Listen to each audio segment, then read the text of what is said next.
Assalamualaikum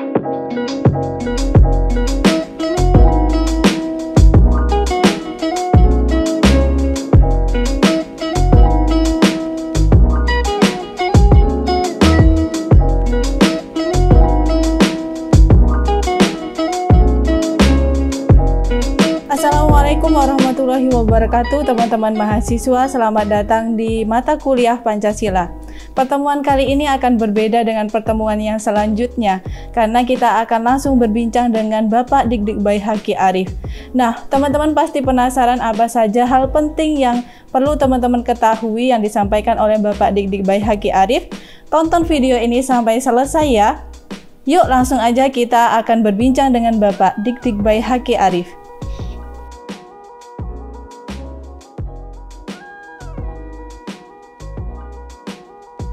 Baik teman-teman, kita sekarang sudah bersama dosen pengampu dari mata kuliah Pancasila, yaitu Bapak Dikdikbay Haki Arif MPD. Kita akan mengulik tentang Pancasila sebagai dasar negara. Pembahasannya sangat menarik sekali teman-teman, jadi tonton video ini sampai habis ya. Bagaimana Bapak kabarnya hari ini? Alhamdulillah, sehat. Alhamdulillah. Baik, Bapak, pembahasan mengenai Pancasila sebagai dasar negara ini kan cukup luas sekali dan juga sangat menarik Bapak untuk dipelajari begitu. Baik Bapak, selanjutnya nih Pak, ada istilah kedudukan Pancasila sebagai dasar negara, itu maksudnya seperti apa ya Pak ya? Bisa dijelaskan? Betul. Jadi memang sejak awal seperti diceritakan sebelumnya, bahwa sejak awal itu yang diminta oleh Ketua BPUPKI ya, dengan pertanyaan di atas dasar apa negara Indonesia merdeka nanti akan didirikan, itu artinya bertanya tentang kedudukan dasar negara ya. Pancasila itu sebagai dasar negara itu tidak pernah berubah sampai hari ini. Kedudukan Pancasila sebagai dasar negara. Ada menurut ketetapan MPR bahwa di dalam dasar negara itu termuat sebagai ideologi bangsa atau sebagai pandangan hidup bangsa. Jadi perlu dibedakan ini, ada dasar negara, ada pandangan hidup bangsa atau ideologi bangsa. Dia ideologi bangsa. Kenapa? Karena Pancasila itu kata Insinyur Soekarno kan memang digali dari masyarakat bangsa Indonesia. Jadi bukan dari negara kemudian kita menetapkan nih dasar negara itu ini kata negara. Artinya oleh pemerintah, tidak. Tapi kata Insinyur Soekarno, ini digali, bahkan diperas dari nilai-nilai budaya yang sebenarnya sudah ada di lingkungan masyarakat bangsa Indonesia. Nah, setelah menjadi Pancasila, dan itu menjawab tentang pertanyaan dasar negara itu, maka kita sebut bahwa kedudukan utama Pancasila itu sebagai dasar negara. Adapun yang lain, sumber dari segala sumber hukum, kemudian sumber tertib hukum, itu makna lain. Bahwa sebagai dasar negara, apa konsekuensinya? Oh, karena dia sudah jadi dasar negara, maka dia harus menjadi sumber tertib hukum di Indonesia.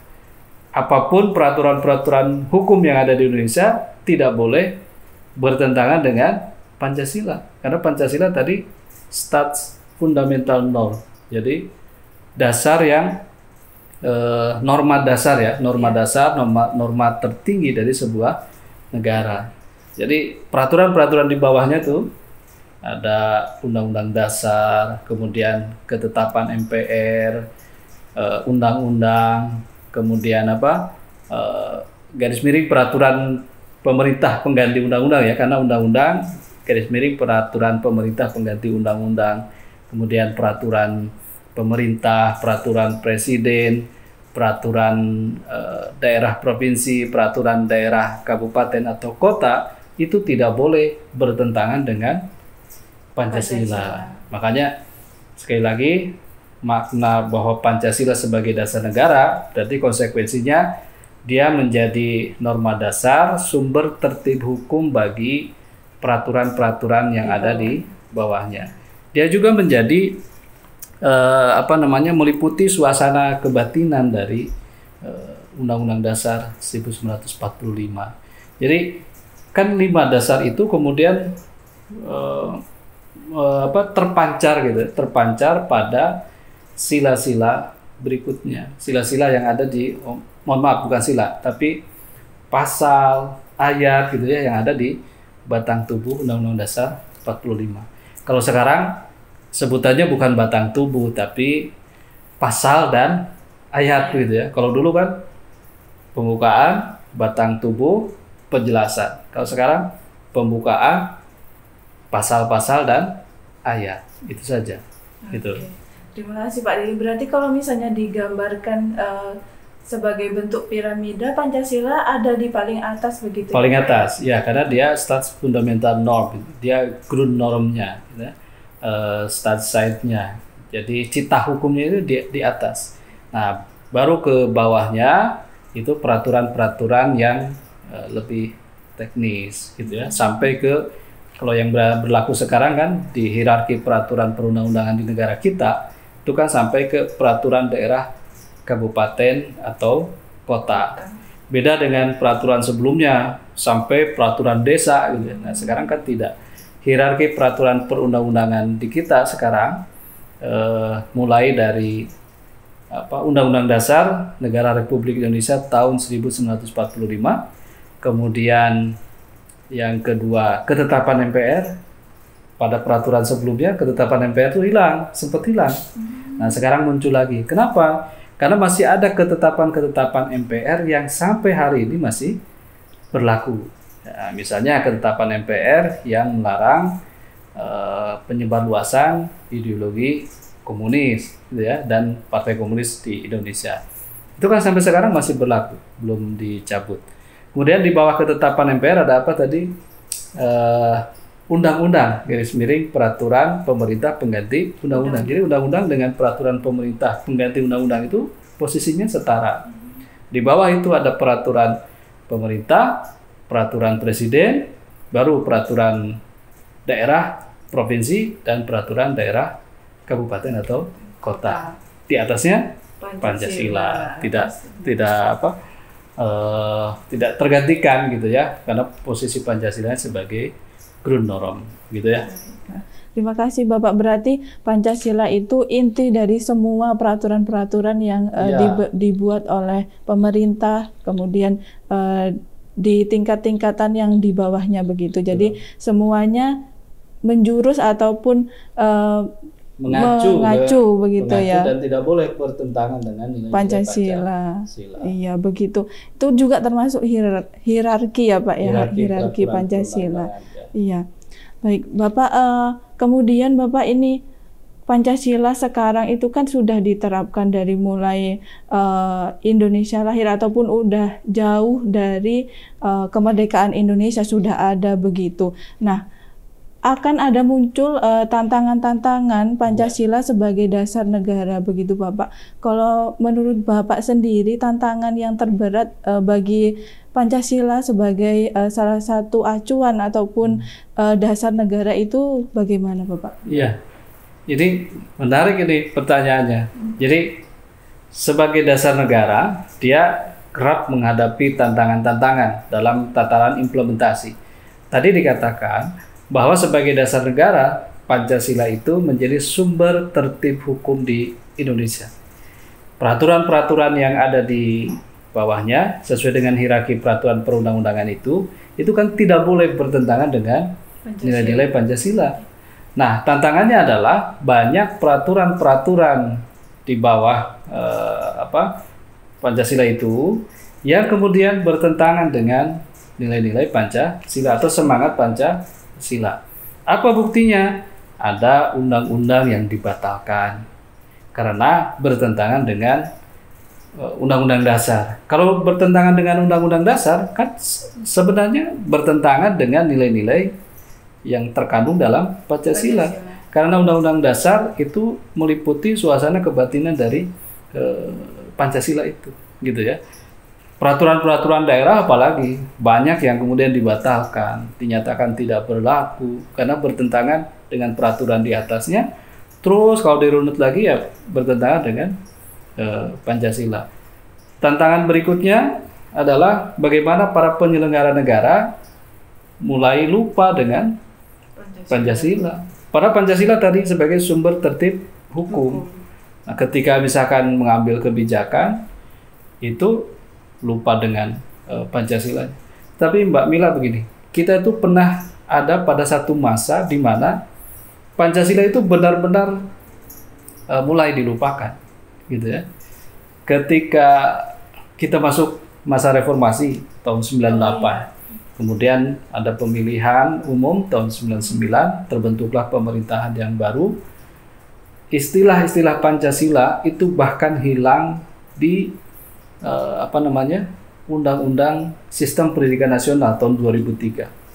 Kenapa itu Pak kok bisa? Jadi kan tahun 89 Undang-Undang Sisdiknas sebelumnya itu menyatakan bahwa muatan wajib pada jenjang pendidikan dasar, menengah dan tinggi itu ada Pancasila, ada PKN, ada agama, ada bahasa Indonesia.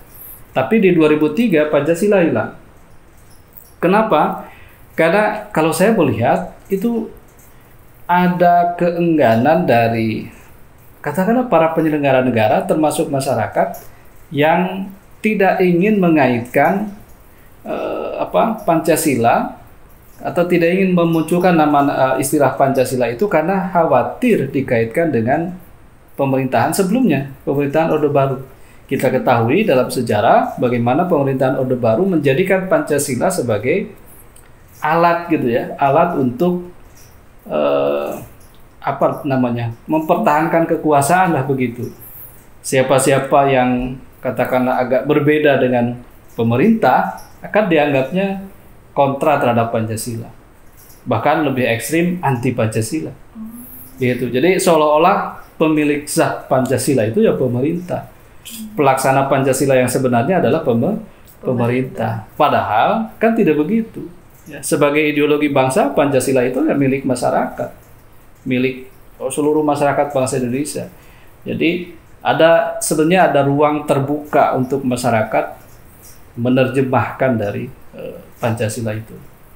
Nah ini tantangan. Jadi ada satu masa kita seolah-olah benar-benar berupaya untuk melupakan Pancasila. Sampai di Undang-Undang Sisdiknas saja mata pelajaran atau bidang kajian Pancasila itu hilang. Pidato-pidato pejabat negara yang pada masa Orde Baru apapun itu selalu mengaitkan dengan Pancasila dan Undang-Undang Dasar 45. Setelah reformasi, di awal-awal reformasi itu jarang menyebut Pancasila. Ini pernah disebutnya apa Pak kalau setelah reformasi itu? Ya artinya mereka menyebut langsung saja berdasarkan Undang-Undang Dasar 1945. Kan kalau sebelumnya menjalankan Pancasila secara murni dan konsekuen. Tapi setelah reformasi, setelah reformasi penyebutan Pancasilanya mulai dikurangi, ya langsung saja kita berdasarkan Undang-Undang Dasar 1945. Kalau masa Orde Baru berlomba-lomba untuk menyebutkan Pancasila dan Undang-Undang Dasar, kalau masa reformasi berlomba-lomba untuk tidak menyebut Pancasila karena khawatir dianggap Pancasila menjadi bagian dari Orde Baru. Jadi kalau misalkan masih nyebut-nyebut Pancasila, nanti dianggapnya bagian dari Orde Baru. Dampaknya apa? Di program studi kita, PPKN. Sempat program studi PPKN itu tidak menerima mahasiswa, atau jumlah mahasiswanya menurun. Karena itu, euforia tentang reformasi seolah-olah yang namanya Pancasila itu harus dihilangkan karena itu bagian dari Orde Baru. Padahal Pancasila kan tadi kedudukannya tidak pernah berubah dari awal sampai sekarang, tetap menjadi dasar negara. Itu tantangannya ya, bagaimana Pancasila kemudian dilupakan oleh para penyelenggara negara karena sebagai dasar negara, gitu ya. Atau juga tantangannya adalah ada upaya-upaya untuk gembosi Pancasila itu, agar Pancasila tetap ada sebagai dasar negara, tapi nilai-nilainya yang dipraktekkan dalam kehidupan bernegara itu bukan nilai-nilai Pancasila, bukan nilai berdasarkan ketuhanan, kemanusiaan, persatuan, kerakyatan, keadilan, tetapi mungkin nilai-nilai lain. Gitu. Itu yang tantangannya ya. Iya. Walaupun tidak terang-terangan ingin mengganti Pancasila gitu ya, karena tidak berani itu terang-terangan. Tapi dalam pelaksanaan kehidupan bernegara nilai-nilai yang bertentangan dengan Pancasila justru misalnya diakomodir oleh para penyelenggara negara, ya. Urusan ketuhanan, urusan kemanusiaan, kan banyak tuh demi kemanusiaan, kemudian kita mengakomodir mereka-mereka yang sebenarnya secara hukum itu bertentangan. Tapi dengan alasan kemanusiaan, kemudian diakomodirlah kelompok-kelompok yang secara hukum agama, secara hukum negara itu bertentangan, gitu ya. Nah itu kan sebenarnya sudah keluar dari nilai-nilai Pancasila, gitu Mbak Mila ya. Penjelasan yang cukup jelas sekali Bapak, bahwa menjelaskan bahwa Pancasila juga pernah hilang dari Indonesia ataupun tersembunyi begitu, kemudian dimunculkan kembali sehingga sekarang eksistensinya juga lebih eksis begitu, lebih terlihat, dan juga kita juga sebagai alumni ataupun yang bekerja di bidang pendidikan Pancasila dan kewarganegaraan juga memiliki tanggung jawab untuk mempertahankan itu semua begitu. Nah kemudian Bapak, kalau tadi tantangannya begitu, tantangan Pancasila berdiri sampai sekarang menjadi dasar negara. Kemudian upaya-upaya apa saja sih Pak sebenarnya yang telah dilakukan untuk agar Pancasila itu tetap berdiri kokoh menjadi dasar negara? Ya, ini menarik karena bertanya tentang upaya ya, bagaimana kedudukan Pancasila sebagai dasar negara itu tetap bisa pada posisinya semula, itu tidak sampai tercerabut, gitu ya, bahkan ekstrimnya tidak sampai diganti gitu oleh dasar negara yang lain. Tantangan berikutnya adalah bagaimana Pancasila sebagai dasar negara atau sebagai pandangan hidup bangsa itu kemudian terimplementasikan nilai-nilainya dalam kehidupan sehari-hari, bukan hanya penyelenggara negara tetapi juga justru masyarakat warga negara Indonesia. Nah, apa upaya-upaya yang dilakukan? Tentu upaya-upaya pembudayaan nilai-nilai Pancasila, atau bagaimana nilai Pancasila itu bisa terimplementasikan dengan baik dalam kehidupan sehari-hari. Salah satu yang paling mungkin adalah melalui pendidikan. Makanya dalam kehidupan proses pendidikan, di pendidikan formal kita menyelenggarakan pendidikan Pancasila dan kewarganegaraan untuk tingkat pendidikan dasar dan menengah. Di pendidikan tinggi ada mata kuliah Pancasila. Gitu ya. Walaupun Undang-Undang Sisdiknasnya tadi tidak menyebut Pancasila, tetapi ada Undang-Undang Pendidikan Tinggi nomor 12 tahun 2012 itu yang menyebut bahwa kurikulum pendidikan tinggi wajib memuat agama, Pancasila, kewarganegaraan, bahasa Indonesia, dan yang lainnya. Jadi kembali lagi kedudukannya menjadi kuat gitu untuk sebagai program kurikuler di perguruan tinggi, termasuk juga di sekolah. Itu secara kurikuler ya, melalui proses pendidikan menjadi mata kuliah atau menjadi mata pelajaran di sekolah. Nah, berikutnya yang terpenting lagi adalah di masyarakat. Bagaimana nilai-nilai itu, nilai Pancasila itu tercermin dalam kehidupan di masyarakat. Nah, ini yang jadi tantangan bagi guru-guru PPKN gitu ya, para praktisi bidang PKN. Bagaimana praktisi PKN yang ada di masyarakat itu menyebarluaskan nilai-nilai Pancasila. Ya. Yang diperlukan apa sih sebenarnya? Ya. Saya jadi teringat buku yang ditulis oleh Yudi Latif, ya, itu yang concern sekali dengan kajian tentang Pancasila.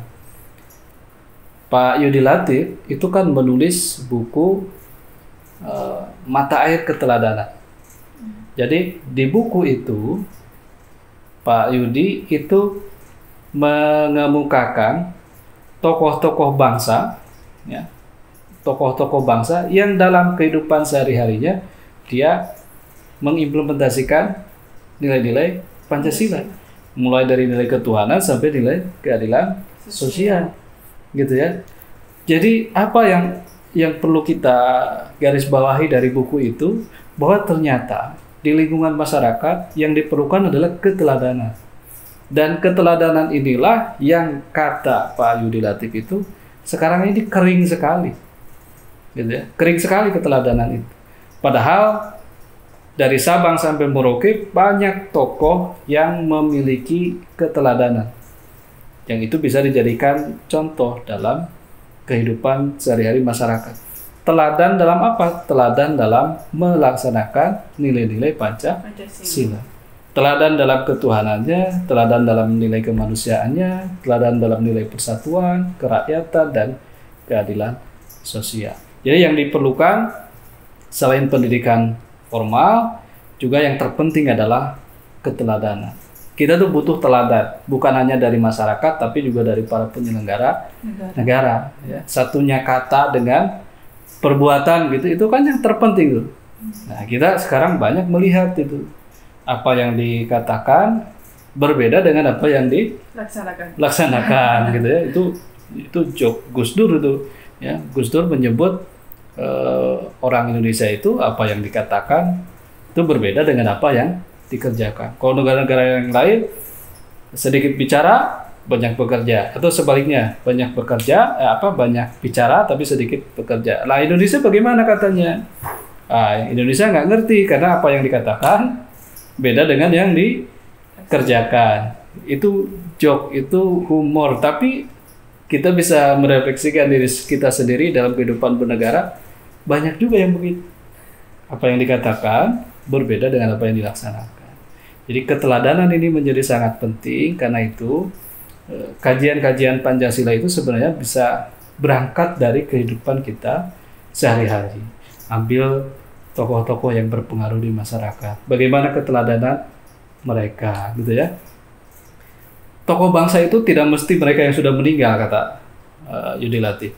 Tetapi mereka yang benar-benar hidup di dalam lingkungan masyarakat kita sendiri, itu bisa kita jadikan teladan sepanjang mereka memang benar-benar melaksanakan, kalau kita analisis ya secara ilmiah, melaksanakan nilai-nilai Pancasila gitu. Itu bisa jadikan teladan. Dan dalam pembelajaran PPKN, masyarakat itu kan sumber dan sekaligus media pembelajaran. Mereka bisa diundang ke kelas, bercerita tentang pengalaman hidup mereka, gitu ya. Bercerita tentang bagaimana, katakanlah, keteladanan yang ditampilkan oleh mereka dalam kehidupan sehari-hari. Gitu Mbak Mila. Baik, itu tadi mahasiswa semuanya, teman-teman semuanya, bahwa dari masyarakat dan juga dari pendidikan juga bisa melakukan upaya-upaya yang bisa dilaksanakan untuk memperkokoh lagi kedudukan dari Pancasila, atau yang disebut saya sering dengar membumikan Pancasila, begitu ya Pak ya. Nah itu tadi teman-teman pembahasan dari awal mengenai sejarah, kemudian mengenai Pancasila sebagai dasar negara, kedudukannya itu seperti apa, sampai tadi juga sudah dijelaskan bahwa sempat menghilang Pancasila istilahnya itu di tahun-tahun awal reformasi begitu. Kemudian Bapak, ini terakhir Pak, ini kan banyak mahasiswa yang menonton di sini Pak, mahasiswa-mahasiswa yang masih muda begitu, yang masih energinya masih full dan bersemangat untuk belajar mengenai Pancasila sebagai dasar negara. Kemudian boleh tidak Pak, Bapak memberikan upaya-upaya ataupun apa sih yang bisa dilakukan mereka sebagai mahasiswa, khususnya orang yang masih tergolong masih muda begitu, masih memiliki banyak energi untuk dapat melaksanakan ataupun tetap memperkokoh Pancasila sebagai dasar negara. Ya, yang pertama jelas pahami dulu apa itu Pancasila.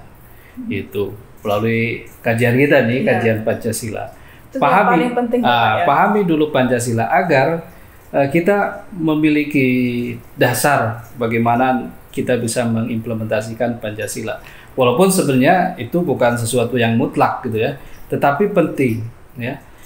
Bukan sesuatu yang mutlak artinya bahwa kita bisa bergerak dari implementasi terlebih dahulu, itu juga silakan. Artinya kita meneladani tokoh-tokoh yang memiliki keteladanan dalam kehidupan, kita bisa mengikuti cara-cara mereka gitu ya, keteladanan mereka. Di samping juga kita belajar memahami secara karena mahasiswa berarti kan secara ilmiah bagaimana Pancasila itu.